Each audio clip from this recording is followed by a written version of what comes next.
is Saturday Agenda.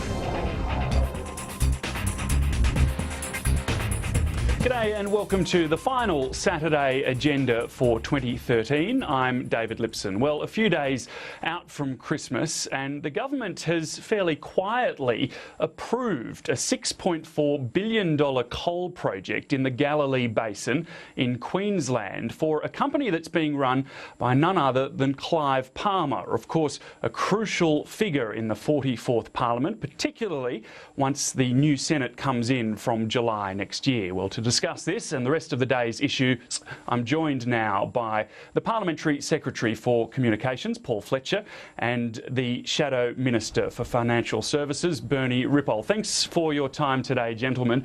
First you, Paul Fletcher. This was released just through an edition on the government website. It wasn't through a statement from Greg Hunt. Is that an acknowledgement that there is at the very least a perception problem?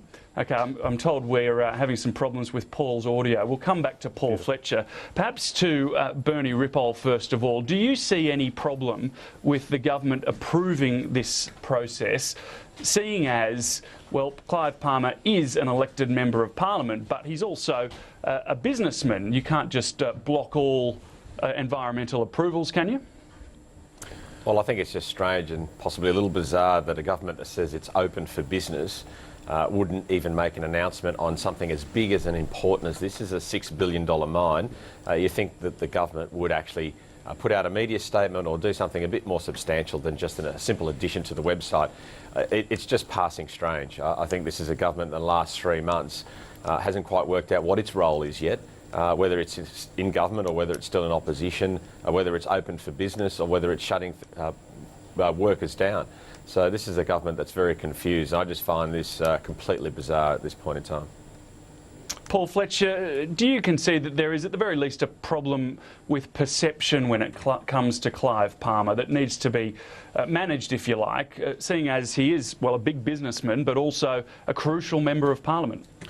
Well, just a couple of points, David. Firstly, this approval occurred through absolutely the normal processes. The approval process, quite properly, is blind to the characteristics of the individual applicant. Mr Palmer has to comply with the rules of the law of the land like any other citizen. The second point is we are absolutely open for business. Let me just make the point that Greg Hunt, as Minister for Environment, has approved, since he's been the Minister, projects with a total value of some $180 billion. And that is very much a demonstration that the Coalition is absolutely open for business. Now, you say the process is blind, but it comes down to the Minister, doesn't it? How can Greg Hunt be blind to the interests of Clive Palmer?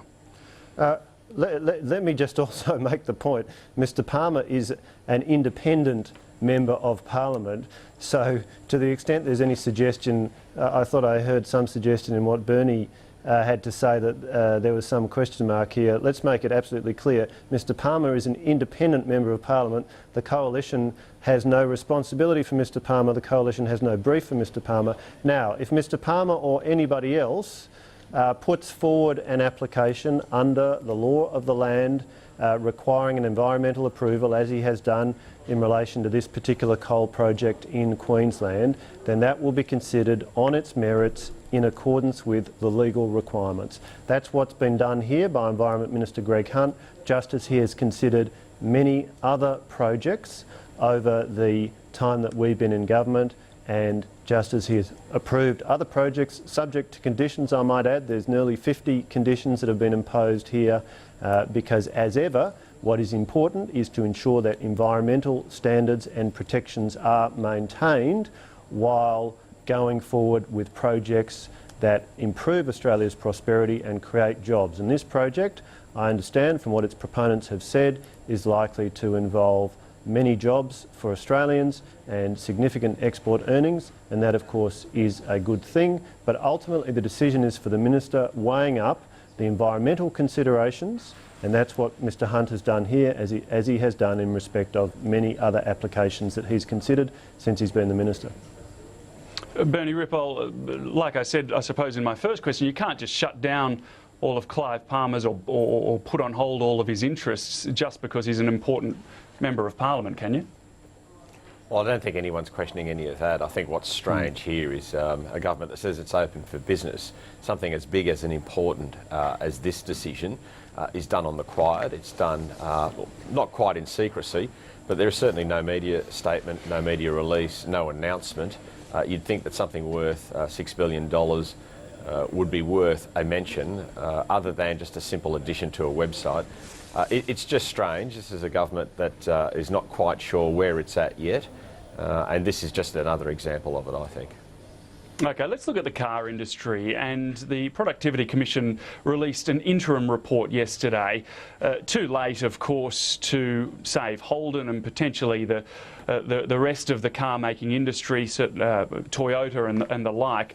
It does point, though, to some huge issues with the Australian industry. A total of $30 billion assistance over the past 15 years, and pointing to Australia's global share of car making just 0.25%.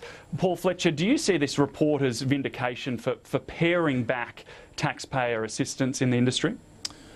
Well, I'm not sure I'd think about it in terms of vindication, but what I would say is this is a demonstration of the Coalition's calm and fact-based approach to policy making. So when shortly after we came to government, Industry Minister McFarlane and Treasurer Hockey announced that the Productivity Commission would be conducting this review, and that was done in the context of speculation about, amongst other things, the future of Holden. Now, since that time, General Motors in the US has taken a decision to rationalise a number of facilities around the world, including in Australia. But what is interesting is some of the findings from the Productivity Commission about the fact, for example, that auto manufacturing is extremely competitive. They argue that there's a minimum efficient scale for a factory. You need to be producing about 200,000 vehicles from a factory, according to the Productivity Commission, to be efficient. Now, that's close to the total annual production in Australia presently across 3 manufacturers. And so the scale at which Australian factories are operating on the findings of the Productivity Commission is well below the world's efficient scale. Now, the other point that the report makes is that the Australian automotive market is a fiercely competitive one. That's a point that General Motors also made when they made their decision, they announced their decision. Now, as the Productivity Commission points out, that is good news for Australian consumers. We have a wide range of choices of vehicles. Obviously, what this report is about is identifying there are some material challenges in manufacturing vehicles in Australia. Now, that being said, Toyota remains a company which is a manufacturer, and as the Prime Minister has said, there remains assistance available under the existing scheme, and so that's obviously a relevant factor. Bernie Ripoll, $30 billion over 15 years, and looking forward, that figure would surely only increase in order to keep the industry here. That's a huge amount of money that could be put into all sorts of other areas, job-creating areas. Do you support and do you see that amount of money as perhaps better spent elsewhere? Well, there's a whole range of issues here, David. Look, firstly, the Productivity Commission report tells us nothing new. This is all information we already know. What's, again, very interesting about the way this government acts is they say they were waiting for this report, but yet they made the decision to walk away from Holden before the report came out. The decision to walk away from Holden was made weeks ago. Holden were pushed. There's no question about that. When it comes to the amount of money that's been spent on the Australian auto industry, you need to weigh up that money against what it has returned to our economy and the number of jobs that it has supported. But even more importantly, the supply chain in Australia. It's not just about auto manufacturing. It's the fact that auto manufacturing is the base for a whole range of other manufacturing and niche manufacturers, part makers. It actually supports a whole range and thousands of other jobs. The cost to the economy and the cost to government for not supporting Holden and not working with Holden will be felt in our economy for many, many years to come yet. The Abbott government ripped away $500 million. $500 million ripped away from Holden meant they had no choice but to leave. This was the wrong decision. It was a bad decision. What about Labor's Fair Work Act, Bernie Ripoll? It's been highlighted as restricting potentially car makers from responding to future challenges. No, well, I don't accept that at all. That's rubbish, David. There are opportunities there for car makers and the government to sit down together and work out whether it's a scheme or whether it's co-investment, and that's what we'd been doing while we were in government, and that's the opportunity that the Abbott government had now, but it decided not to do that. And you're finding that the cost of not doing that is going to be felt right across the economy through thousands of other jobs, and it will come at a higher price. What we're seeing at the moment is the government only putting $60 million on the table to try and deal with the aftermath, the loss of jobs, and what's going to happen to Holden workers. This is it's bad news for everyone involved, but it's even worse news for our economy because there will be a much higher price to be paid, whether it's in lost tax revenue, whether it's in social security payments. But I really fear for our manufacturing industry because auto manufacturing was such an important part of that, the whole supply chain, the whole industry right across the economy. What the government should have done is really sat down and worked something out directly with Holden. Certainly shouldn't have told Holden to get out. It certainly shouldn't have been threatening Holden, and it certainly shouldn't have been daring Holden to go. There was a lot more that could have been done, and it just wasn't done.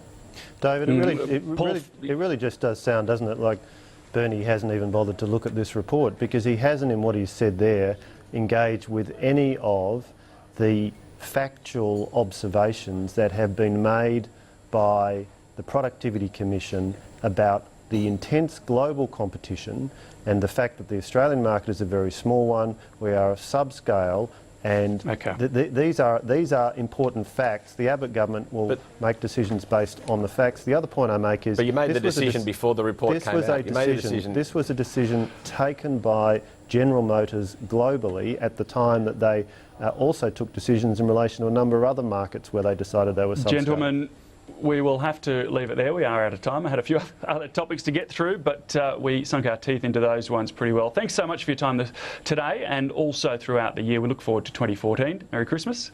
Thanks, David. Merry Christmas to you and your viewers.